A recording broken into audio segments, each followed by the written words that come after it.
Welcome to my typical morning routine. So I go ahead and I make myself a cup of coffee to get things going, but while the coffee is doing its thing in the French press, I like to go ahead and empty the dishwasher right away so that it is set to go for the day. I also refill our water pitcher, and at this point in time, we are busy creating our pig course, which is taking up a lot of my free time. So I haven't been able to stay on top of the house as much as what I usually like to. We are also in the process, or I should say, I am in the process of starting a massive decluttering project. I just feel like our house is getting more and more things in it every day, and I just am tired of all of the chaos that is around us. So I'm going to start doing some big decluttering projects, which you guys will see here as well. And let's just keep going with what a typical day in the life of our homestead is like.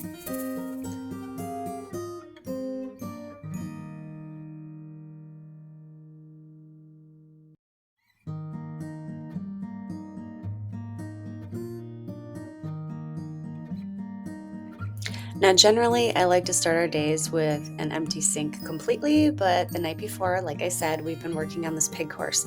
So I didn't get a chance to finish the dishes, and I absolutely had to do them first thing this morning. So, again, while that coffee was doing its thing in the French press, I went ahead and washed all the dishes, and now I'm pressing it down. So my coffee is almost ready for me.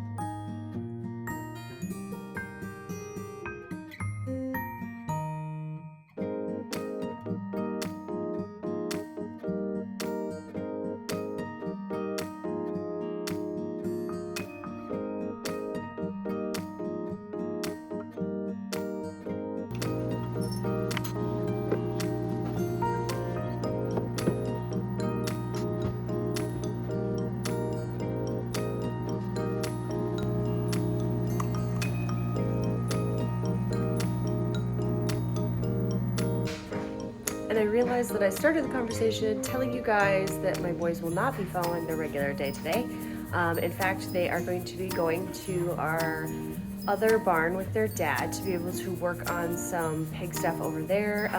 It's wean week for him, so they are pulling all the pigs from the mother sows and moving in new sows, so it helps to have some extra hands on deck. And one of the perks with homeschooling is that our boys can do stuff like that. So today they will get to skip taekwondo. In exchange, they're gonna help their dad.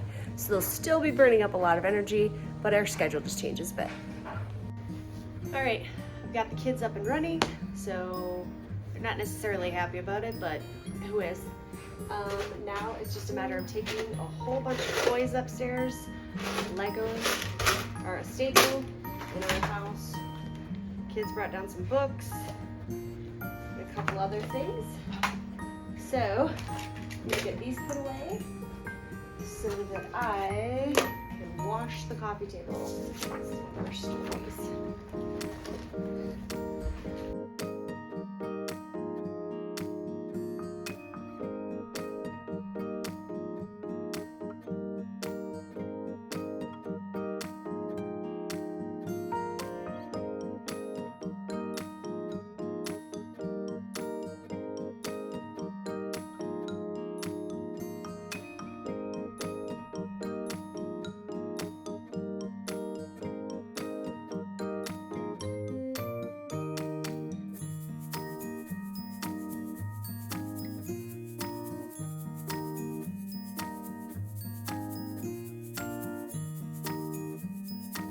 Alright, so I've got about 30 minutes left on my morning cleaning. I'm going to fold this second load of laundry. Third one's in the dryer. Fourth one is washing. And then I will get the youngest child up so that we can start the day there. Today I am also going to be packing up our shorts.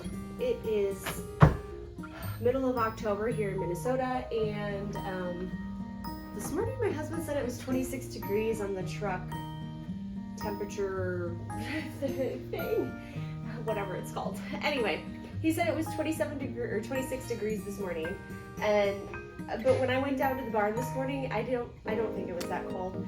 So we're thinking that there might just be a little glitch with the system. It is cold. I've had to cover the garden the last 2 days because of heavy frost. I've basically given up on covering all parts of the garden.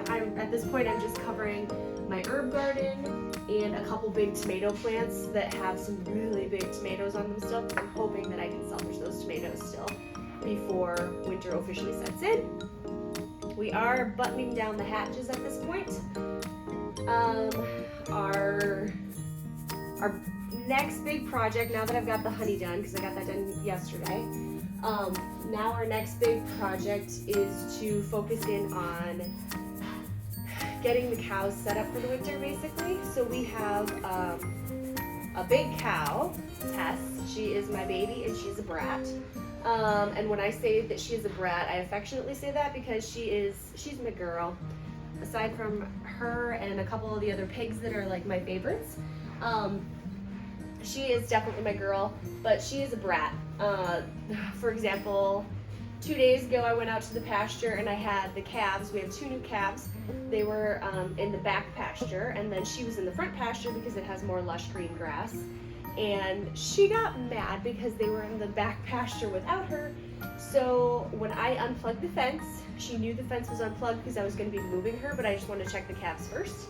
When I unplugged the fence, she knew that it was off and decided to just jump it. And that is what she does. She is the first animal that, like, as soon as the fence is off, she knows, and she will jump out of the pasture. We've watched her clear 5-foot fences, absolutely no problem, which is just unfathomable because she's a cow. And she's not even like a buck and bull, guys. She's just like a Jersey Hereford or Jersey Shorthorn cross. But she thinks that she's Cindy Moo. I don't know if you've ever read the book Cindy Moo. If you don't, I'm going to leave it in the description down below. It's a great book. We read it to our kids, or we read it to our kids when they were little. Our oldest, it was his favorite book. We actually had to bring it with us on vacation because he had to have it every night. So it's pretty awesome. But yeah, so our big goal right now with them is that the calves are a little small in our opinion to be able to sit out. We're supposed to be getting some pretty heavy rainfall tomorrow. Heavy rainfall with the cold nights just seems like a really bad combination for calves that are only, oh my gosh, how old are they now? 5 months old, which is fairly old. I'm sure there's cattle people that are like, they'll be fine. But we've got the space. We just have to help them get into the space because the winter enclosure is not in the same location as where their pastures are. So that is on the project book to try to complete as soon as possible.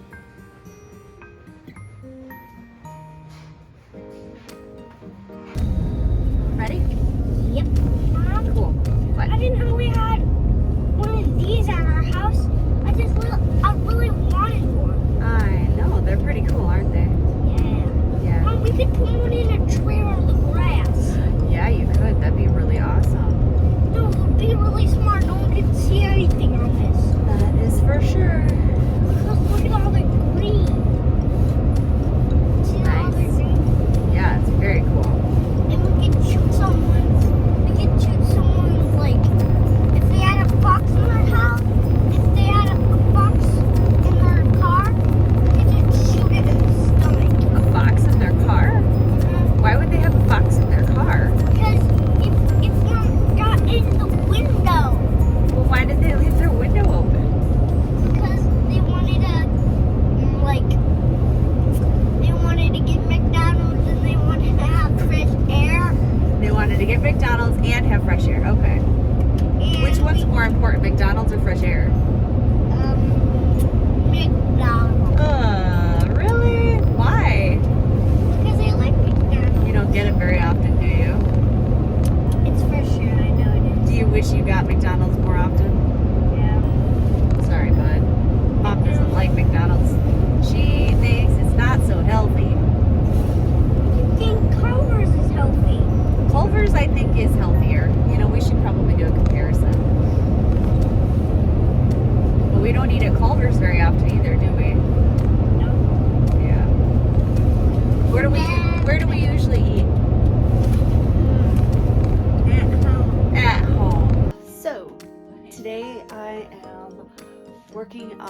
presentation for the pig course that we are going to be putting out to the world. That pig course is going to be available on October 25th. It's called Raising Pigs from Farrow to Finish. In the course, my husband and I are laying out every aspect of raising pigs, as that's something that we do pretty prominently here on our homestead. And one of the aspects of that course that I wanted to be sure to include was a health aspect. So being able to identify some common illnesses in your pig herd and hopefully be able to get ahead of the 8 ball on those situations. This presentation is taking a lot longer to make than what I thought it would, but it's coming along.